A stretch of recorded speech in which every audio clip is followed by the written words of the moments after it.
Hello, First Church. So I'm traveling at the moment. I'm here in the UK, visiting my mother and my sister and her family here in Fareham. I'm actually staying in a hotel room, hence my rather drab surroundings. But I wanted to make this little video and reach out to you all from across the pond. My question this week for our series, Big Questions, Little Answers, is what is being asked of me? What am I being asked to do? That's a very big question. It can embrace what am I being asked to do in my life as a whole, and of course in Unitarian Universalism, as in many other religions, we often find ourselves asking each other or asking ourselves such big questions about the person as a whole, and we should hold on to those. But also more narrowly, what's being asked of me now, here, let's say in the context of this UU congregation of which I'm a member or which I'm exploring? How do I fit in? What do I do? How do I weave myself into the fabric of the community? Or perhaps the burning justice question, which I think many of us are asking ourselves at this moment in our history, is what am I being asked to do to try to make our world less burning, less frightening, and bring it closer to our ideal of justice and love that I think most of us hold. What's being asked of me, and what can I do? What should I be doing? And of course, there's no simple answer to that, and I'm not going to give you an answer to that, except to give you some of my own reflections on thinking about this question, because it's sort of been a big question for me lately. Like most of you, I want to know what I should be doing to try to avert possible disaster, whether it's climate, whether it's racial justice, whether it's, reproductive justice, or all of the issues that we're facing. What's being asked of me, and what should I be doing? And I've been reading a fascinating essay published it was written by Elizabeth Wynne, who was a UU minister. In fact, some of you may remember her. She gave a wonderful sermon at First Church only a few weeks ago as I'm making this video. And she's got an essay in the Unitarian Universalist Pocket Guide. You may have a copy of it. If you don't, we have a bunch of them at church, and just ask me, I can give you one. This is her essay, Our Work for Social Justice. And I was very moved and stirred by this quote, which I'm going to read to you. The word sacrifice might be too much mess for some of us, too tainted by oppression and coercion. What matters more is that we are willing to live our lives in the shape of what is being asked, not hope that what we are asked to do will fit the shape of our lives. When we believe that the work of justice should fit our lives, instead of being willing to let our lives move to fit it, we cede so much of our power.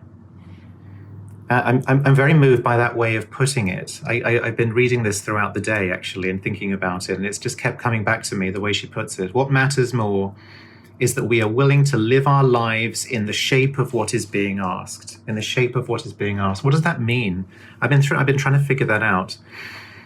I sort of have multiple lives, like many of us do, and in terms of my spiritual life, I have my UU, I have First Church. In my professional life, I also have First Church, and I have my ongoing PhD, and my vocation is ultimately one day to be a professor and to teach, which is what I love doing.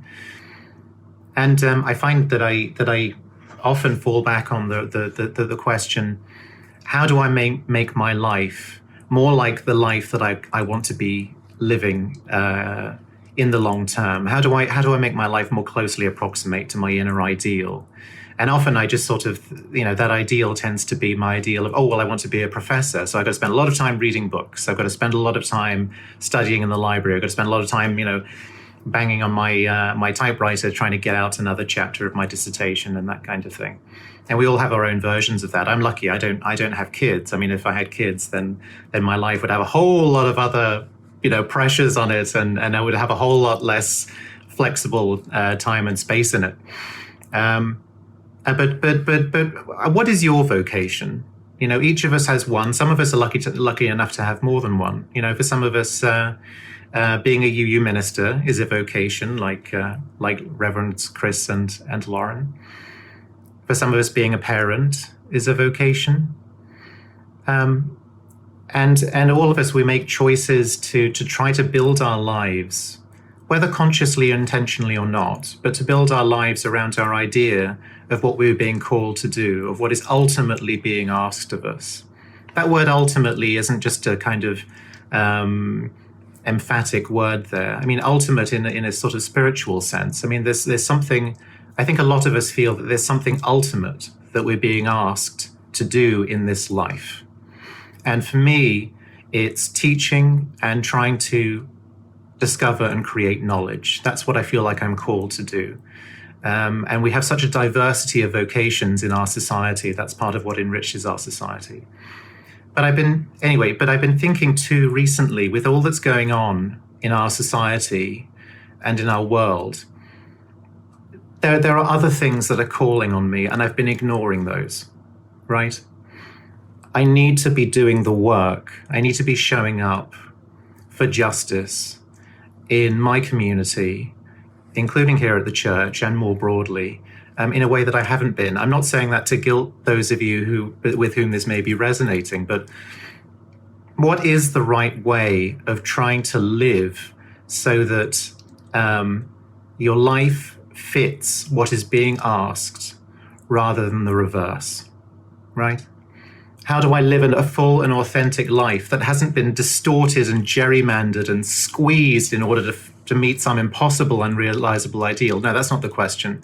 But how do I make choices in my life so that I'm living in a way that does justice to my vocation and answers it, so that my life is an answer, right?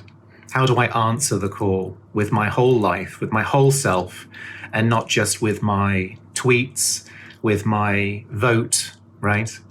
With my donation dollars, as valuable as those are, right? Anyway, so these are big questions, and I'm conscious of the fact that I'm not presenting any little answer in a way that was advertised in this video.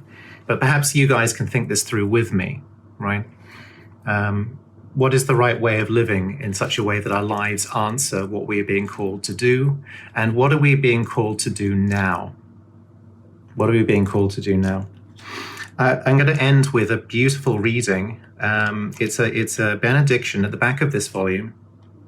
It was actually written by Matt Meyer, who is leading the service at First Church this morning, the same morning that this video is being released.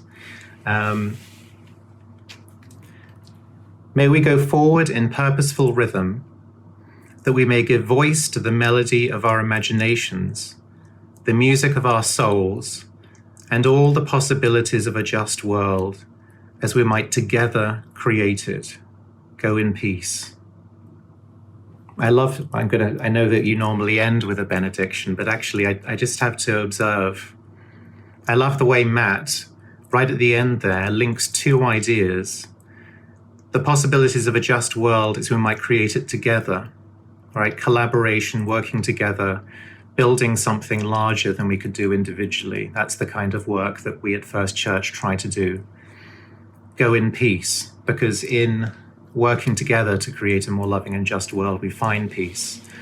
And it's only by finding that peace in our deepest selves that we gather the strength to go out and do that work with others. So thank you, Matt. All right. I'll see you all when I come back from the UK, and I'll put out another video next week. Okay.